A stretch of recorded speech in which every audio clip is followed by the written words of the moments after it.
ಹಿಂದೂಗಳ ಪಾಲಿನ ಹೊಸ ವರ್ಷ ಎಂದರೆ ಅದುವೇ ಯುಗಾದಿ. ಯುಗಾದಿ ಎಂಬುದು ಹಿಂದೂಗಳ ಪಾಲಿನ ಬಹುದೊಡ್ಡ ಹಬ್ಬ. ಇದನ್ನು ಹೊಸ ವರ್ಷ ಅಂತ ಕೂಡ ಕರೆಯುತ್ತಾರೆ. ಯುಗಾದಿ ಹಬ್ಬ ನಮ್ಮ ಹಿಂದೂಗಳ ಪಾಲಿನ ಹೊಸ ವರ್ಷ. ಜಗತ್ತಿಗೆ ಕ್ಯಾಲೆಂಡರ್ ಚೇಂಜ್ ಆಗುವುದು ಹೊಸ ವರ್ಷ, ಆದರೆ ಹಿಂದೂಗಳ ಪಾಲಿಗೆ ಯುಗಾದಿ ಹಬ್ಬವೇ ಹೊಸ ವರ್ಷ. ಯುಗಾದಿ ಅಥವಾ ಉಗಾದಿ ಈ ಎರಡು ಪದಗಳ ಅರ್ಥವೇ ಆದಿ ಅಂತ, ಅಂದರೆ ಪ್ರಾರಂಭ.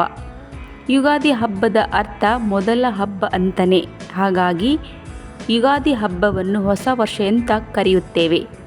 ಸುತ್ತು ಜಗತ್ತಿಗೆ ಸ್ವಾಗತ. ನಮಸ್ಕಾರಗಳು ಸ್ನೇಹಿತರೆ. ಈ ಯುಗಾದಿ ಹಬ್ಬದ ದಿನದಂದು ಸೃಷ್ಟಿಕರ್ತ ಬ್ರಹ್ಮನನ್ನು ನೆನಪಿಸಿಕೊಳ್ಳುವುದು ಉತ್ತಮವಾಗಿದೆ. ಯುಗಾದಿ ಹಬ್ಬವನ್ನು ದಕ್ಷಿಣ ಭಾರತದಲ್ಲಿ ಅತ್ಯಂತ ಸಡಗರ ಸಂಭ್ರಮದಿಂದ ಆಚರಣೆ ಮಾಡಲಾಗುತ್ತದೆ. ಅದರಲ್ಲೂ ಕರ್ನಾಟಕ, ಗೋವಾ, ತಮಿಳುನಾಡು, ಮಹಾರಾಷ್ಟ್ರದಲ್ಲಿ ವಿವಿಧ ಹೆಸರುಗಳಿಂದ ಆಚರಣೆ ಮಾಡುತ್ತಾರೆ. ಈ ಹಬ್ಬವನ್ನು ಆಚರಿಸುವ ಜನರು ಬ್ರಹ್ಮದೇವರ ಬಗೆಗಿನ ಹಬ್ಬವಾಗಿದೆ. ಬ್ರಹ್ಮದೇವನು ಯುಗ ಯುಗಗಳ ಸೃಷ್ಟಿಕರ್ತನಾಗಿರುತ್ತಾನೆ. ಈ ಯುಗಾದಿ ಹಬ್ಬದ ದಿನದಂದು ಹೆಚ್ಚು ಪೂಜಿಸಲ್ಪಡುತ್ತಾನೆ ಎಂಬ ನಂಬಿಕೆಯೂ ಇದೆ. ಅಲ್ಲದೆ ಹಿಂದೂ ಧರ್ಮ ಗ್ರಂಥಗಳು ಮತ್ತು ಪುರಾಣಗಳ ಪ್ರಕಾರ ಯುಗಾದಿ ದಿನದಂದು ಬ್ರಹ್ಮದೇವರು ಬ್ರಹ್ಮಾಂಡವನ್ನು ಸೃಷ್ಟಿಸಲು ಪ್ರಾರಂಭಿಸಿದರು. ಅದಾದ ಬಳಿಕ ಬ್ರಹ್ಮನು ಸಮಯ ತಿಳಿಯಲು ವರ್ಷಗಳು, ವಾರಗಳು, ದಿನಗಳು ಮತ್ತು ತಿಂಗಳುಗಳನ್ನು ಸೃಷ್ಟಿಸಿದನು. ಆದ್ದರಿಂದ ಯುಗಾದಿಯ ದಿನವನ್ನು ಬ್ರಹ್ಮಾಂಡದ ಸೃಷ್ಟಿ ಪ್ರಕ್ರಿಯೆ ಪ್ರಾರಂಭವಾದ ಪ್ರಾಥಮಿಕ ದಿನವೆಂದು ಹೇಳಲಾಗುತ್ತದೆ. ಯುಗಾದಿ ಹಬ್ಬದ ಸಂಕೇತವೆಂದರೆ ಯುಗಾದಿಯ ದಿನ ಸುಖದ ಸಂಕೇತವಾದ ಬೆಲ್ಲವನ್ನು ಮತ್ತು ಕಷ್ಟದ ಸಂಕೇತವಾದ ಬೇವನ್ನು ಸಮನಾಗಿ ಸ್ವೀಕರಿಸುವವರು. ತಿಂದ ಮೇಲೆ ಬೆಲ್ಲವು ಹೊಟ್ಟೆಯೊಳಗೆ ಉರಿ ಅಥವಾ ಶಾಖವನ್ನು ಉಂಟು ಮಾಡಿದರೆ ಆವಾಗ ಬೇವು ಆ ಉರಿಯ ಶಮನಕಾರಿ. ಬೇವು ಬೆಲ್ಲದ ಮಿಶ್ರಣವನ್ನು ತಿನ್ನುವಾಗ ಹೇಳುವ ಒಂದು ಶ್ಲೋಕ ಇದೆ. ಶತಾಯು ವಜ್ರ ದೇಹಾಯ ಸರ್ವಸಂಪತ್ಕರಾಯ ಚ ಸರ್ವಾರಿಷ್ಟ ವಿನಾಶಾಯ ನಿಂಬಕಂದಳದ ಭಕ್ಷಣಂ.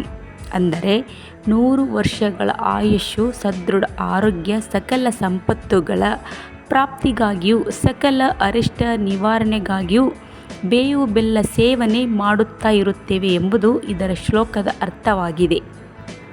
ಯುಗಾದಿ ಹಬ್ಬದ ಸಾಂಪ್ರದಾಯಿಕ ಆಚರಣೆಗಳಲ್ಲಿ ಕೆಲವೆಂದರೆ ಸೂರ್ಯ ನಮಸ್ಕಾರ, ಪಂಚಾಂಗದ ಪೂಜೆ ಹಾಗೂ ಸರ್ವೇ ಸಾಮಾನ್ಯವಾಗಿ ಬೇವು ಬೆಲ್ಲ ಜೀವನದ ಸಿಹಿ ಕೈಗಳೆರಡನ್ನು ಪಡೆಯಬೇಕೆಂದು ನೆನಪಿಸಲು ಬೇವು ಬೆಲ್ಲಗಳ ಮಿಶ್ರಣವನ್ನು ತಿನ್ನಲಾಗುತ್ತದೆ.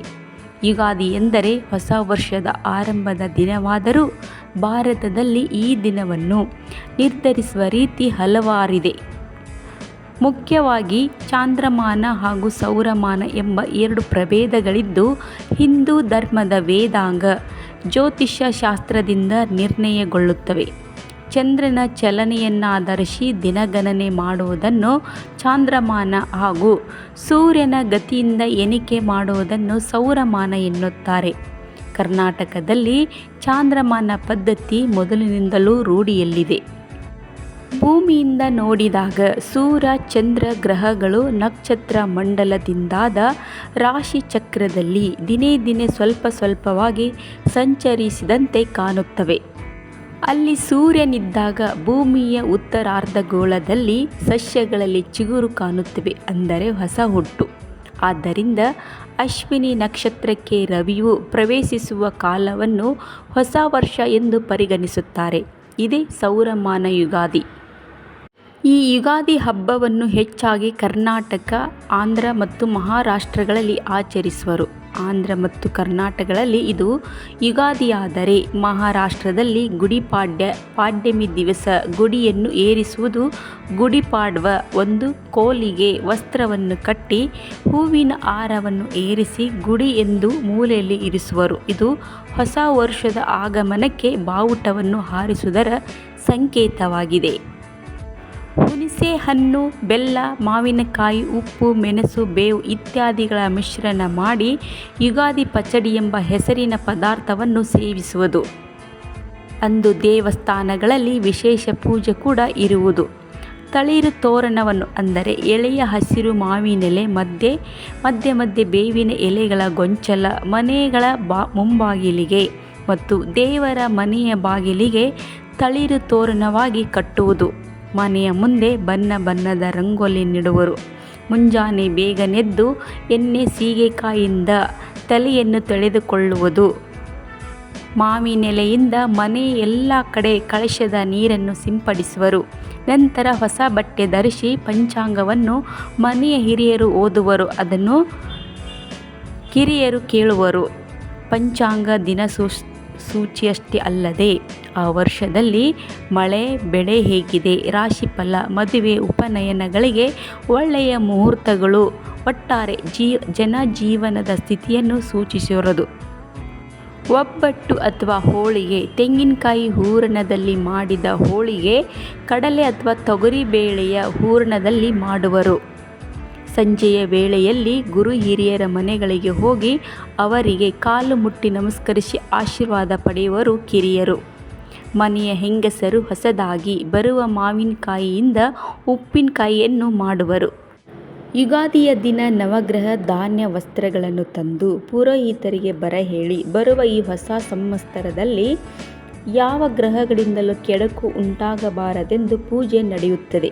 ಹಾಗೆಯೇ ಈ ಹೊಸ ಸಂವತ್ಸರದಲ್ಲಿ ಯಾವುದೇ ವಿಘ್ನವಿಲ್ಲದೆ ಕೆಲಸ ಕಾರ್ಯಗಳು ನಡೆಯಲಿ ಎಂದು ವಿನಾಯಕನಿಗೂ ಪೂಜೆ ಸಲ್ಲುತ್ತದೆ.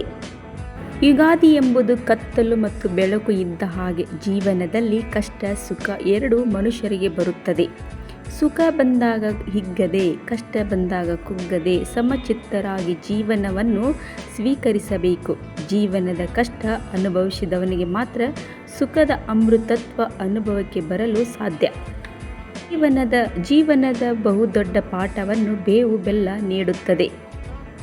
ಒಟ್ಟಾರೆ ಯುಗಾದಿ ಅಂದರೆ ಒಂದಷ್ಟು ಇತಿಹಾಸ ಪುರಾಣಗಳ ನಂಬಿಕೆಯೊಂದಿಗೆ ಬೆಸೆದ ಬಂಧ, ಪ್ರಕೃತಿಯೊಂದಿಗೆ ಬೆಸೆದ ಅನುಬಂಧ, ಒಂದಷ್ಟು ಹೊಸತುಗಳ ನವೋಲ್ಲಾಸ, ಇನ್ನಷ್ಟು ನಿರೀಕ್ಷೆಗಳೊಂದಿಗೆ ಚಿಗುರುವ ಕನಸು. ಇದಕ್ಕೆ ಸಂಬಂಧಪಟ್ಟಂತೆ ಏನೇ ವಿಷಯಗಳಿದ್ದರೆ ನಿಮಗೆ ಅಪ್ಡೇಟ್ಗಳನ್ನು ನೀಡುತ್ತಿರುತ್ತೀವಿ. ನೀವು ಇನ್ನೂ ಕೂಡ ನಮ್ಮ ಚಾನಲ್ಗೆ ಸಬ್ಸ್ಕ್ರೈಬ್ ಆಗಿಲ್ಲಂದರೆ ಇವಾಗಲೇ ಸಬ್ಸ್ಕ್ರೈಬ್ ಮಾಡಿಕೊಳ್ಳಿ.